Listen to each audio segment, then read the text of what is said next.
Intelligence किसने बहुविमात्मक प्रज्ञा या intelligence का संप्रत्यय दिया है? गोलमैन, स्पीयरमैन, जॉन मेयर या फिर गार्डनर। तो जैसा कि हम जानते हैं कि ये कॉन्सेप्ट मल्टीपल इंटेलिजेंस का कॉन्सेप्ट हार्वर्ड गार्डनर के द्वारा दिया गया है और इनके बारे में थोड़ा सा यहाँ हम डिटेल कर लेते हैं। बहुविमात्मक प्रज्ञा या बहुबुद्धि सिद्धांत, इसको बहुबुद्धि सिद्धांत भी कहते हैं, का सिद्धांत हार्वर्ड गार्डनर द्वारा सन 1983 में प्रतिपादित किया गया था। गार्डनर के अनुसार बुद्धि का स्वरूप एकांकी ना होकर के बहुप्रकारीय होता है एंड इन्होंने 8 प्रकार की बुद्धि बतलाई है जो निम्नवत है: व्यक्तिक बुद्धि, व्यक्तिक स्वबुद्धि, संगीत बुद्धि, शरीर गतिकी बुद्धि, स्थानिक बुद्धि, तार्किक गणितीय बुद्धि, भाषाई बुद्धि एंड प्राकृतिक बुद्धि। नेक्स्ट क्वेश्चन है, डिसलेक्सिया में यह करने में कठिनाई होती है। Dyslexia has difficulty in reading और स्पेलिंग, पढ़ने वर्तनी में, एक्सप्रेसिंग व्यक्त करने में, स्टैंडिंग खड़े होने में या फिर स्पीकिंग बोलने में। तो यहाँ पर इसका करेक्ट आंसर हो जाएगा ऑप्शन नंबर ए, पढ़ने और वर्तनी करने में, रीडिंग और स्पेलिंग में मेनली इससे रिलेटेड डिजीज़ को डिसलेक्सिया कहा जाता है। और ये डिसलेक्सिया एक प्रकार का अधिगम अक्षमता विकार है और जिसमें क्या होता है कि मतलब यहाँ पर पढ़ने से संबंधित, रीडिंग से संबंधित यहाँ पर ये डिजीज़ होता है जहाँ पर बच्चा वर्णमाला को सीखने में उसको कठिनाई हो सकती है, अक्षरों और ध्वनियों को सीखने में कठिनाई, पढ़ते समय स्वर वर्णों का लोप होना, समान उच्चारण वाले ध्वनियों को नहीं पहचान पाना, शब्दों को उल्टा या अक्षरों का क्रम इधर उधर करके पढ़ा जाना, इस तरह के लक्षण यहाँ पर देखे जाते हैं। Next question is which of the following is not the role of teacher in inclusive classroom. निम्न में से क्या समावेशी कक्षा में शिक्षक की भूमिका नहीं है? बच्चे की आवश्यकता के अनुरूप बैठने की पर्याप्त व्यवस्था करनी चाहिए, शिक्षक को निःशक्त बच्चों पर ध्यान नहीं देना चाहिए, शिक्षक को बच्चों को प्रोत्साहित करना चाहिए एंड शिक्षक को सीखने में अक्षम को अतिरिक्त समय देना चाहिए। तो यहाँ पर इसका करेक्ट आंसर हो जाएगा ऑप्शन नंबर बी। यहाँ पर इंक्लूसिव क्लासरूम्स में ये वाला पॉइंट नहीं आता है क्योंकि यहाँ पर सभी बच्चों पर एक समान ध्यान देना होता है। एंड यहाँ पर इसको थोड़ा सा डिटेल कर लेते हैं। समावेशी कक्षा में शिक्षक की भूमिका निम्न होनी चाहिए: बच्चों की आवश्यकता के अनुरूप बैठने की पर्याप्त व्यवस्था करनी चाहिए, शिक्षक को निःशक्त बच्चों पर ध्यान देना चाहिए, बच्चों को प्रोत्साहित करना चाहिए, शिक्षक को सीखने में अक्षम बच्चों को अतिरिक्त समय देना चाहिए, शिक्षक को बच्चों के व्यक्तिक भिन्नता को ध्यान में रखकर अधिगम परिस्थितियों का निर्माण भी करना चाहिए। तो यहाँ पर ये इसका इंक्लूसिव क्लासरूम से रिलेटेड यहाँ पर ये कुछ पॉइंट्स हैं। अब नेक्स्ट क्वेश्चन हम देखते हैं। In the class questioning by students, कक्षा में छात्रों को प्रश्न पूछने के लिए option A should be discouraged, हतोत्साहित करना चाहिए, शुड बी एनकरेज्ड, प्रेरित करना चाहिए, शुड बी स्टॉप्ड, रोक देना चाहिए या फिर शुड नॉट बी अलाउड, अनुमति नहीं देना चाहिए। तो यहाँ पर इसका करेक्ट आंसर है, सबको पता है, यहाँ पर option B is the correct answer, बच्चों को प्रश्न पूछने के लिए प्रेरित करना चाहिए। Next question, growth of a child is mainly related to, बच्चे की बुद्धि मुख्यतः संबंधित है physical development, social development, emotional development and moral development. तो यहाँ पर इसका करेक्ट आंसर है option number A, physical development, शारीरिक विकास से। एंड इसको थोड़ा देखते हैं। बच्चे की वृद्धि मुख्यतः शारीरिक विकास से संबंधित होती है, दूसरे शब्दों में कोशिकाओं की गुणात्मक वृद्धि ही अभिवृद्धि कहलाती है अथवा व्यक्ति के स्वाभाविक विकास को वृद्धि कहा जाता है। मानव अभिवृद्धि की प्रकृति के अध्ययन से यह ज्ञात होता है कि बालक के शरीर और व्यवहार के प्रमुख आकार प्रकार में किस प्रकार परिवर्तन घटित होता है।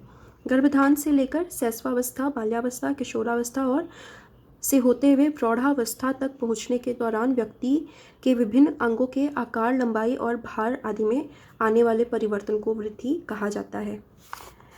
एंड नेक्स्ट क्वेश्चन है, मानव विकास का प्रारंभ होता है, human development starts from prenatal stage, pre childhood stage, post childhood stage and stage of infancy. Correct answer is option A, गर्भावस्था से, प्रीनेटल स्टेज। नेक्स्ट क्वेश्चन है,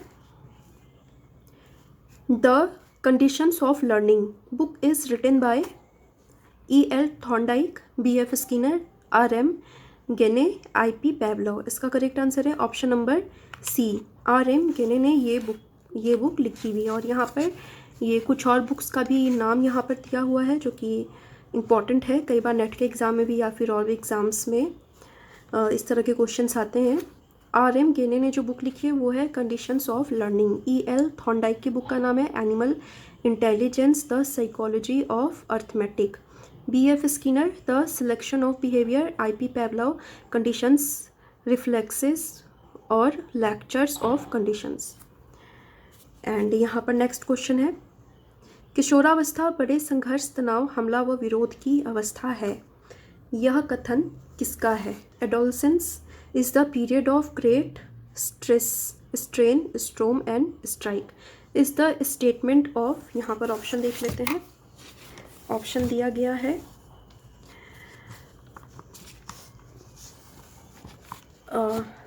Churchill, Stanley hall, Simpson and crow. तो यहाँ पर correct answer है इनका Stanley hall का ये स्टेटमेंट रहा है। एंड इनके बारे में यहाँ पर कुछ और भी साइकोलॉजिस्ट के स्टेटमेंट दिए गए हैं जिसको हम यहाँ देख लेते हैं। स्टैनले हॉल के अनुसार किशोरावस्था बड़े संघर्ष, तनाव और तूफान तथा विरोध की अवस्था होती है। चर्चिल ने कहा हुआ है किशोरावस्था वह समय है जिसमें विचारशील व्यक्ति बाल्यावस्था से परिपक्वता की ओर संक्रमण करता है। ब्लेयर जोन्स एंड सिम्पसन के अनुसार किशोरावस्था प्रत्येक व्यक्ति के जीवन में वह काल है जो बाल्यावस्था के अंत में आरंभ होता है और प्रौढ़ावस्था के आरंभ में समाप्त होता है। क्रो के अनुसार किशोर ही वर्तमान की शक्ति और भावी आशा को प्रस्तुत करता है। एंड नेक्स्ट क्वेश्चन हम यहाँ देखते हैं, total time taken in Indian model of micro teaching.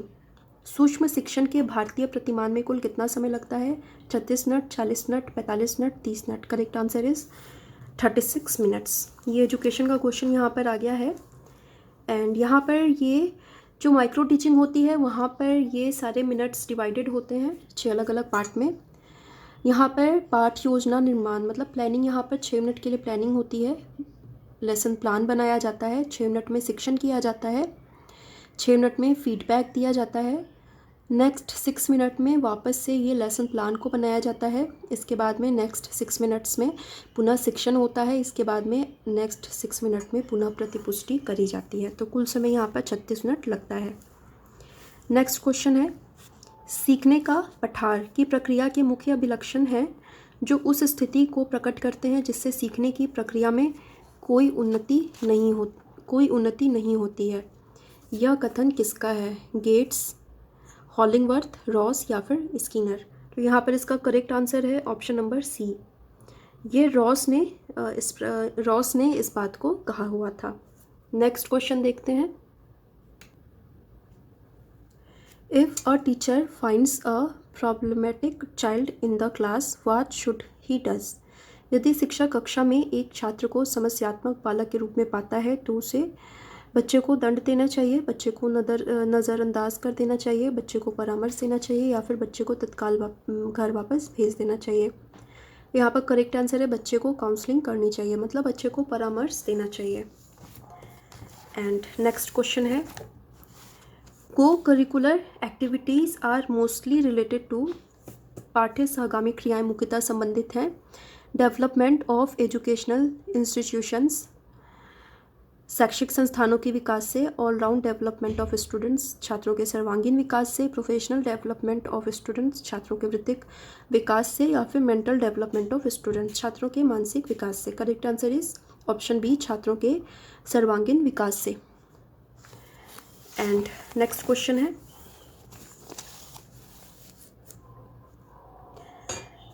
whom of the following has not propounded the learning theory। निम्न में से किसने अधिगम सिद्धांत का प्रतिपादन नहीं किया है? Kohler, Skinner, Bloom and Thorndike. तो correct answer is B is Bloom. इन्होंने लर्निंग की थ्योरी नहीं दी हुई है। नेक्स्ट क्वेश्चन है meaning of stagnation in education is, शिक्षा में अवरोधन का तात्पर्य है taking not admission in school by the child, बालक का विद्यालय में प्रवेश ना लेना, not going to school by the child, बालक का विद्यालय ना जाना, leave the school by child, बालक द्वारा विद्यालय छोड़ देना, and retention of the child in a same class for more than 1 year, किसी बालक का 1 वर्ष से अधिक समय तक एक ही कक्षा में रहना। तो यहाँ पर इसका करेक्ट आंसर हो जाएगा ऑप्शन नंबर डी। किसी शिक्षा अवरोधन क्या होता है? किसी बालक का 1 वर्ष से अधिक टाइम तक एक ही क्लास में रहना, क्योंकि वो बार बार वहाँ पर फेल हो जा रहा है। नेक्स्ट क्वेश्चन है, नेक्स्ट और लास्ट क्वेश्चन आज के क्लास की। In which of the following skill testing और प्रीवियस नॉलेज कम्स, निम्नलिखित में से किस कौशल में पूर्व ज्ञान का परीक्षण आता है? स्किल ऑफ स्टिमुलस वेरिएशन, उद्दीपन परिवर्तन कौशल, प्रस्तावना कौशल, skill of introduction, skill of closure समापन कौशल, और स्किल ऑफ डेमोन्स्ट्रेशन प्रदर्शन कौशल। तो यहाँ पर इसका करेक्ट आंसर हो जाएगा option number B, skill of introduction. Next question is match the column A and column B, यहाँ पर मैच कराना है ग्रुप ए को ग्रुप बी से। तो यहाँ पर डायरेक्टली इसका हम करेक्ट मैच देख लेते हैं। एनिमल इंटेलिजेंस थॉर्नडाइक, पुनर्बलन की अनुसूची स्किनर, सारगर्भिता का नियम गेस्टाल्ट, अनुकूलन पियाजे, ये इनके द्वारा दिया गया है। Next question is development is a never ending process, this statement is related to which principle of development, विकास कभी ना समाप्त होने वाली प्रक्रिया है, एंड यह कथन विकास के किस सिद्धांत से संबंधित है? तो यहाँ पर फटाफट हम इसके ऑप्शंस को देख लेते हैं। Principle of interaction, principle of integration, principle of inter relationship and principle of continuity. तो यहाँ पर ये प्रिंसिपल ऑफ कंटिन्यूटी से रिलेटेड ये सिद्धांत है कि ये विकास निरंतर चलता रहता है। और यहाँ पर इसके विकास के कुछ और भी सिद्धांत के बारे में यहाँ पे थोड़ा डिटेल कर लेते हैं। निरंतरता का सिद्धांत कहता है कि विकास कभी ना समाप्त होने वाली प्रक्रिया है। अंतः संबद्ध सिद्धांत यानी कि प्रिंसिपल ऑफ इंटरैक्शन थ्योरी कहती है कि बालक के शारीरिक, मानसिक, संवेगात्मक आदि पहलुओं के विकास में परस्पर संबंध होता है। एकीकरण का सिद्धांत means principle of integration theory कहती है विकास में पूर्ण से अंगों की ओर एवं अंगों से पूर्ण की ओर गति निहित रहती है। विभिन्न अंगों के एकीकरण की गतियों की सरलता को संभव बनाता है। एंड अंतःक्रिया का सिद्धांत यहाँ पर प्रिंसिपल ऑफ इंटरैक्शन कहता है बालक का विकास न केवल वंशानुक्रम के कारण और न केवल वातावरण के कारण वरन दोनों ही अंतःक्रिया का परिणाम होता है। तो नेक्स्ट क्वेश्चन देखते हैं। संविधान के किस संशोधन से शिक्षा एक मौलिक अधिकार बन गया? दो विच amendment of constitution education has become fundamental right? 86 amendment से, 25th अमेंडमेंट से, या फिर 52 या फिर 22 अमेंडमेंट से। तो यहाँ पर इसका करेक्ट आंसर है ऑप्शन है 86 वाले संविधान संशोधन में शिक्षा के अधिकार की बात यहाँ पर कही गई है, जिसके अंतर्गत राज्य को 6 से 14 साल तक के सभी बच्चों को मुफ्त शिक्षा, निःशुल्क शिक्षा देने का प्रावधान किया गया है।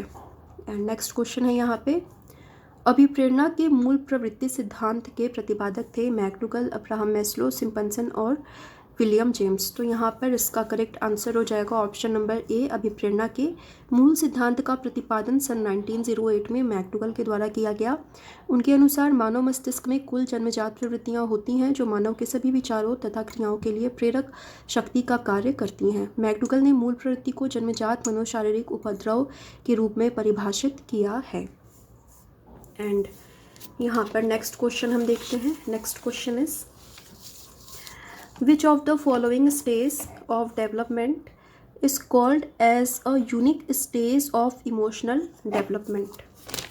विकास की किस अवस्था को कोल तथा ब्रस ने संवेगात्मक विकास का अनोखा काल कहा है? शैशवावस्था, बाल्यावस्था, प्रौढ़ावस्था एंड किशोरावस्था।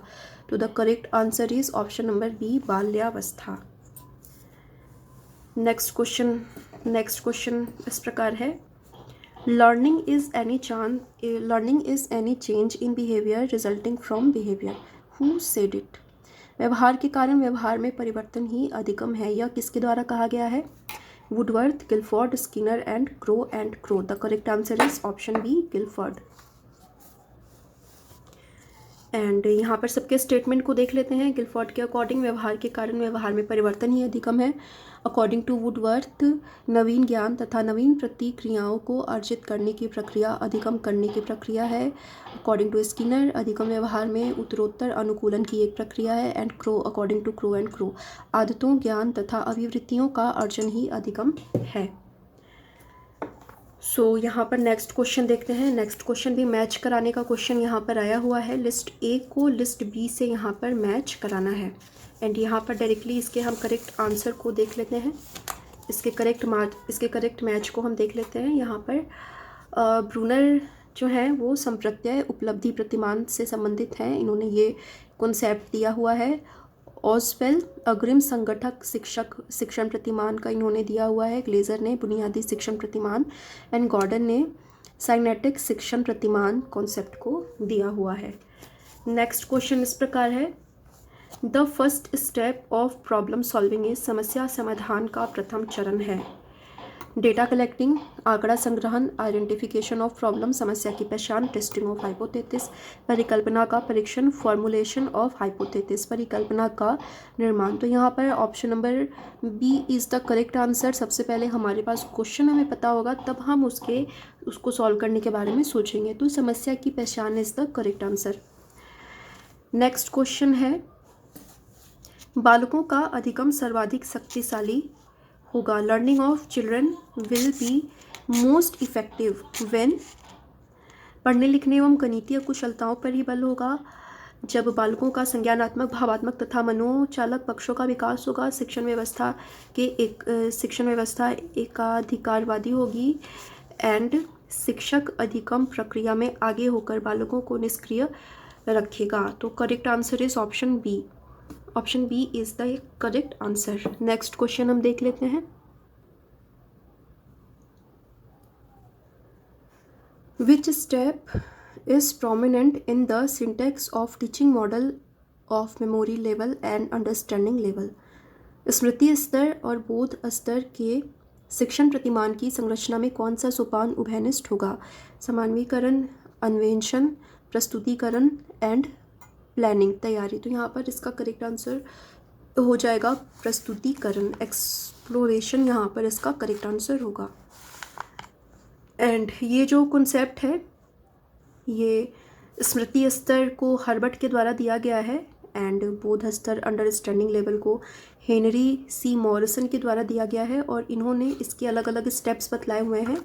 सबसे पहले मेमोरी लेवल के स्टेप्स को हम देख लेते हैं। यहाँ पर आप वीडियो को पॉज करके इन चीज़ों को नोट भी कर सकते हैं। इससे हर बार ही इसमें क्वेश्चंस आते हैं। टेट में इससे रिलेटेड क्वेश्चंस ऑलमोस्ट हर पेपर में ही देखने को मिलते हैं। तो वीडियो को पॉज करके आप इन चीज़ों को नोट कर लें, इससे आपके छोटे छोटे नोट्स बनते चले जाएंगे।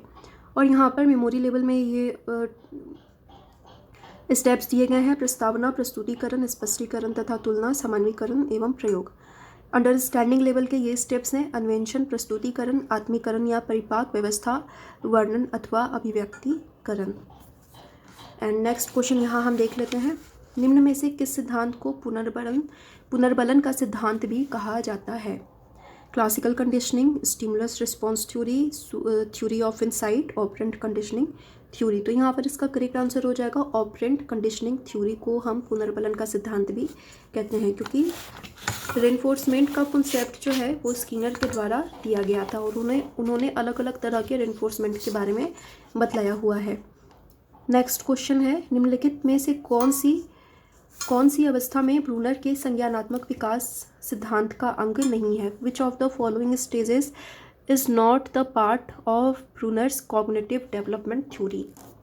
प्रज्ञावस्था, प्रतिबिंबिक अवस्था, संकेतात्मक अवस्था या फिर क्रियात्मक अवस्था? तो यहाँ पर इसका करेक्ट आंसर हो जाएगा अंत प्रज्ञ अवस्था intuitive stage is the correct answer. और यहाँ पर इसके बारे में थोड़ा डिटेल कर लेते हैं। ब्रूनर ने संज्ञानात्मक विकास को 3 स्तरों में बांटा हुआ है, क्रियात्मक अवस्था, प्रतिबिंबात्मक अवस्था और संकेतात्मक अवस्था। यहाँ पर ये आपकी ये पूरी थ्योरी यहाँ पर दी हुई है, ब्रूनर की कॉग्निटिव डेवलपमेंट थ्योरी, इसको आप नोट कर सकते हैं। और अंतःप्रज्ञ अवस्था 3 अवस्था जीन पियाजे के द्वारा बतलाया गया है, और उसमें संज्ञानात्मक विकास के पूर्व संक्रियात्मक अवस्था के दूसरा उपावस्था है जो 4 से 7 वर्ष तक की होती है। एंड मेरे और भी वीडियोस में अगर आप एंटी-नेट साइकोलॉजी की वीडियोस को आप देखेंगे, और ख़ासकर अगर आप इमर्जेंस ऑफ साइकोलॉजी के वीडियोस को देखेंगे, तो वहाँ पर भी आपको बहुत सारे अलग अलग थ्योरीज वहाँ पर आपको मिल जाएंगी, जो कि आपको इस एग्ज़ाम के लिए बेनिफिशियल होगा। नेक्स्ट क्वेश्चन है, Morrison has described 5 steps in his teaching model at understanding level which are. Morrison ने बौद्ध स्तर के शिक्षण प्रतिमान में 5 पदों का वर्णन किया है, वो हैं, और उसको यहाँ पर प्रॉपर अरेंज करना है। तो यहाँ पर डायरेक्टली हम यहाँ पर प्रॉपर जो अरेंजमेंट है उसको देख लेते हैं। मॉरिसन ने अंडरस्टैंडिंग लेवल में जो 5 पद का यूज़ किया है उसको वो इस तरह से सिस्टमेटिक वे में है, ये सीक्वेंस है उसका। सबसे पहले खोज या अन्वेषण, एक्सप्लोरेशन, प्रस्तुतिकरण प्रेजेंटेशन, आत्मीकरण, संगठन व्यवस्था एंड वाचन या फिर अभिव्यक्तिकरण। तो ये आपको स्टेजेस को ध्यान में रखना है। नेक्स्ट क्वेश्चन हम देखते हैं, विच of the following is not related with cognitive domain. निम्नलिखित में से कौन सा संज्ञानात्मक क्षेत्र से संबंधित नहीं है। Valuing, application, understanding and knowledge. यहाँ पर इसका करेक्ट आंसर हो जाएगा ऑप्शन ए, अनुमूल्यन या फिर वैल्यूइंग। यहाँ पर कॉग्निटिव डोमेन से रिलेटेड नहीं है। और यहाँ थोड़ा डिटेल देख लेते हैं। B.S. ब्लूम तथा उनके सहयोगियों ने अपनी पुस्तक टैक्सोनॉमी ऑफ एजुकेशनल ऑब्जेक्टिव्स में लिखा हुआ है कि संज्ञानात्मक क्षेत्र में वे उद्देश्य होते हैं जो ज्ञान के पुनर्स्मरण या पहचान तथा बौद्धिक योग्यताओं व कौशल के विकास से संबंधित होते हैं। ब्लूम ने संज्ञानात्मक क्षेत्र के उद्देश्यों को 6 भागों में बांटा हुआ है, ज्ञान, बोध, अनुप्रयोग, विश्लेषण, संश्लेषण एंड मूल्यांकन। तो इससे रिलेटेड क्वेश्चंस आते रहते हैं, इसको आप वीडियो पॉज करके नोट करते चलें। और यहाँ पर ये चाइल्ड डेवलपमेंट का लास्ट क्वेश्चन है यहाँ पे, which of the following is not the curve of learning. यहाँ पर कौन सा लर्निंग का वक्र नहीं है। नतोदर, concave, combination, longitudinal and convex. तो यहाँ पर ऑप्शन सी, लंबवत, लॉन्गिट्यूडनल, यहाँ पर इसका लर्निंग का कर्व नहीं होता है। तो यहाँ पर CDP के ये 30 क्वेश्चंस, प्रीवियस पेपर के ये 30 क्वेश्चंस कंप्लीट होते हैं, जो कि एग्ज़ाम 8 जनवरी 2020 को लिया गया था। एंड नेक्स्ट वीडियो को मैं जल्दी ही अपलोड करूँगी। उम्मीद है वीडियो आपको अच्छी लगी होगी। वीडियो को लाइक कर दें। अगर अभी तक आपने हमारे चैनल को सब्सक्राइब नहीं किया हुआ है तो आप हमारे चैनल को सब्सक्राइब कर सकते हैं। और टेट के साथ ही अगर आप नेट की भी तैयारी कर रहे हैं, अगर आप साइकोलॉजी के स्टूडेंट हैं, तो साइकोलॉजी के नोट्स अवेलेबल हैं। Psychology, NT-NET, JRF psychology, PGT psychology के क्लासेस, साइकोलॉजी के ऑल क्लासेस अवेलेबल हैं। अगर आप इंटरेस्टेड हैं तो नीचे दिए गए नंबर पर व्हाट्सअप कर सकते हैं, वहाँ पर आपको पूरी इन्फो मिल जाएगी। सो आज के लिए इतना ही। Thank you so much.